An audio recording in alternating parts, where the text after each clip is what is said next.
I'm Dr. Susan Thibeault. I'm a certified registered nurse anesthetist.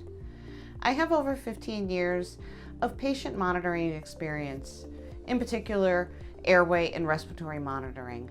I'd like to share with you some of my experiences in clinical monitoring in the area of capnography and oxygen delivery.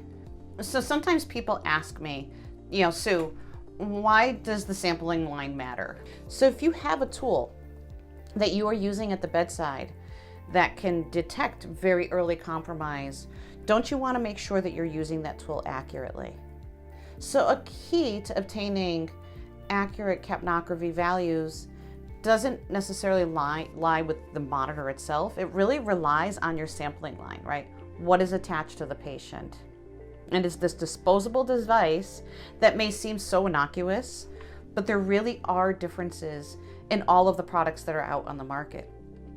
I like to compare it to tires. Tires on, if you had a sports car, high-end sports car, and you put repurposed or refabricated tires that are lower quality on that car, you're not going to get the performance out of that engine and transmission as you would if you had tires that were brand new and designed for that sports car. So why limit yourself with a disposable that is going to limit your capabilities? Because so many decisions are based on using an appropriate filter line set. Some of the variations in the sampling line, for example, might be the different cannula shapes, the cannula sizes, the pressure systems. A big one is the length of the actual sampling line tubing.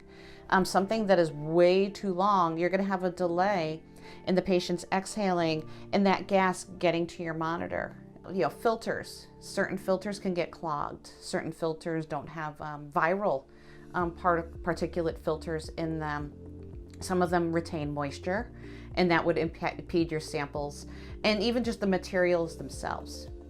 Connection ports are another big issue, whether they disconnect, whether they're tight, whether there's issues with the interfacing of these designs, are all things to consider when you're deciding to put a monitor with a sampling line on your patient.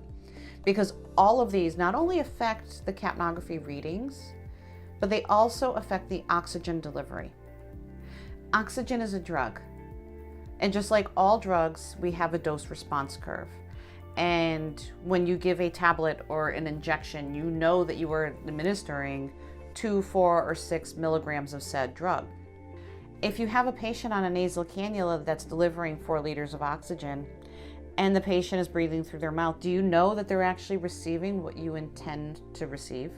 So an optimal device would be something that could be comfortable for the patient, allow the patient to talk, be heard, take in PO fluids if indicated, and not have an obstruction around their mouth, but something that would also very comfortably deliver accurately oxygen to both the nose and the mouth area, so that you could know with confidence that if you are giving 4 liters per minute, that the patient is actually receiving what you intended to deliver.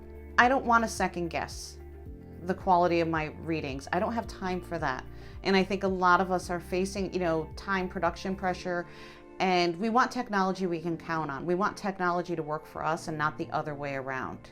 Their sampling lines offer this accurate representation of the CO2, the carbon dioxide that's being exhaled, but at the same time giving us an accurate respiratory rate and ensuring the quality and the quantity of oxygen delivered is indeed accurate, to ensure that patients who are mouth and nose breathing are getting the oxygen that we intend them to receive.